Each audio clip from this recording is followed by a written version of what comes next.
जय हिंद दोस्तों। रिसेंटली आपने सुना होगा कि बीबीसी ने पूरी सीरीज बनाई है पीएम मोदी को टारगेट करते हुए कि 2002 में जो गुजरात राइट्स हुए थे उसमें जब वो सीएम थे तो वो रोक सकते थे राइट्स को, लेकिन उन्होंने रोका नहीं है। तो उसी के लेके आज हम थोड़ी बात करेंगे। जो सीरीज अब बनी है और जो उन्होंने निकाली है उसकी टाइमिंग बहुत ही ज़्यादा मैटर करती है, क्योंकि ये टाइमिंग 2023 में आई है और 2024 में इलेक्शन है। और जो रिजॉर्ट्स हुए थे वो 2002 में हुए थे। उन्होंने जो इन्वेस्टिगेशन करी, जितनी भी रिसर्च करी वो 2002 में करी, लेकिन जो उन्होंने सीरीज निकाली वो 2023 में निकाली। तो इनकी टाइम बहुत मैटर करती है।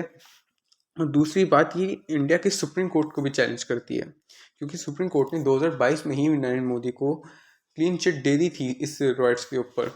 लेकिन उसके बाद जो ये सीरीज़ निकली है वो ही सीधा ब्लेम लगाती है कि ये रिस्पॉन्सिबल है, ये बंदा रिस्पॉन्सिबल है, हमारे जो पीएम है वो रिस्पॉन्सिबल है गुजरात रॉयट्स के ऊपर। तो ये एक तरीके से इंडिया के कॉन्स्टिट्यूशन को भी चैलेंज करती है कि आपका कॉन्स्टिट्यूशन वीक है। उसके बाद जो इंडिया का रिस्पॉन्स आया है इसके बाद वो था कॉलोनियल माइंडसेट। हमारे फॉरेन डिपार्टमेंट ने ये कहा है कि जो बीबीसी की जो सीरीज आई है उसको लेके ये कहा है कि आपकी थिंकिंग अभी भी कॉलोनियल माइंडसेट जैसी है। आप समझते हैं कि आज भी इंडिया हमारा ही एक पार्ट है। तो ये थिंकिंग को अब निकाल देना चाहिए।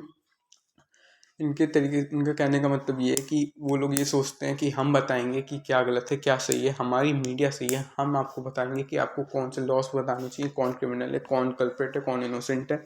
ये सारी चीज़ें हम बताएंगे। उसके बाद जो दूसरा रिस्पॉन्स आया इंडिया की तरफ से वो ये आया कि इन्हें जितने भी वीडियोस हैं, लिंक्स हैं, ट्वीट्स हैं सीरीज से रिलेटेड सब ब्लॉक मार दिया है।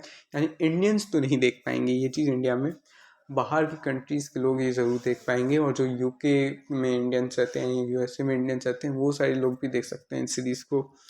तो यानी इंटरनेशनल लेवल पे तो आ ही चुकी है ये और देखी भी जाएगी यहाँ तक है ये। तो दूसरा ये आया। और इसके बाद जो यूके की गवर्नमेंट है उनका क्या रिस्पॉन्स आया, तो ऋषि सुनाक ने तो साफ साफ मना कर दिया कि मैं इस सीरीज़ को इंडिया के पीएम मोदी की से रिलेट नहीं कर सकता और मैं इस अपने आप को अपनी सीरीज से दूर करता हूँ। लेकिन जो इनके एमपीस हैं वो तो इंडिया की भर भर की तारीफ़ कर रहे हैं। उन्होंने तो ये भी कह दिया कि मोदी जी जो हैं one of the most powerful person है इस वर्ल्ड में, दुनिया में। और जो इंडिया की इकनॉमी है वो बहुत ही तेज़ी से आगे बढ़ रही है। 50 साल के अंदर वो सेकंड लार्जेस्ट इकनॉमी बन जाएंगे। तो यूके के जो रिलेशन इंडिया के साथ बहुत मैटर करते हैं और जल्द से जल्द हमको फ्री ट्रेड एग्रीमेंट भी साइन कर लेना चाहिए। तो इनके लॉ मेकर्स, इनके एमपीज तो भर भर के तारीफ़ कर रहे हैं, लेकिन इनकी मीडिया एंटी इंडिया है। तो यहाँ पे जो इनकी हिपोक्रेसी है वो रिलीव हो रही है, क्योंकि जो यूके की मीडिया है वो यूके की गवर्नमेंट फंड करती है। यूके की मीडिया कुछ और बोलती है, यूके की गवर्नमेंट कुछ और बोलती है। तो फिर ये जो रिलेशंस बनेंगे फिर इंडिया और यूके के बीच में वो अच्छे नहीं बन पाएंगे। एक जो पिलर होगा रिलेशन का वो नीचे ही रहेगा फिर हमेशा। उसके बाद जो मेरा पर्सनल ओपिनियन रहेगा बीबीसी के लिए वो ये रहेगा कि आपने इस पे बनाई, ठीक है चलो मान लीजिए मोदी जी कल्प्रिट थे, लेकिन आपने कभी बंगाल फरमान पे कोई सीरीज़ नहीं बनाई जहाँ पे 30 लाख इंडियंस मारे गए थे। किसकी वजह से? ब्रिटिशर्स की वजह से, उनकी पॉलिसीज़ की वजह से। 30 लाख इंडियन बंगाल फरमान में भुखमरी की वजह से मर गए, लेकिन इन्होंने आज तक कोई अपोलोजाइज लेटर नहीं लिखा, कोई सॉरी नहीं बोला, कोई भी इन्होंने सीरीज़ नहीं बनाई। लेकिन इनने 2002 के गुजरात रॉयट्स पे बनाई। इनकी आप कितनी भी रिपोर्टिंग देख लीजिए, एक ना एक एंटी इंडियन कंटेंट जरूर मिल जाएगा।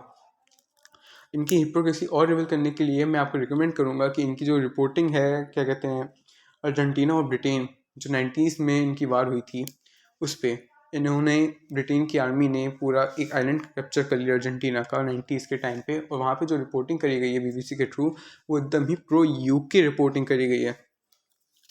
तो यहाँ पे एक चीज़ और ध्यान रखना होगा यूके की गवर्नमेंट को, अगर आपको इंडिया के साथ रिलेशन अच्छे करने हैं तो सबसे पहले तो आपको अपनी मीडिया को कंट्रोल में रखें, वो इंडिया के इंटरनल अफेयर्स में ना घुसें। फ्रीडम ऑफ स्पीच है, फ्रीडम ऑफ स्पीच हगने के लिए नहीं है। जय हिंद। और इस पर जितनी भी अपडेट्स आएंगी वो मैं आपको बताता रहूँगा।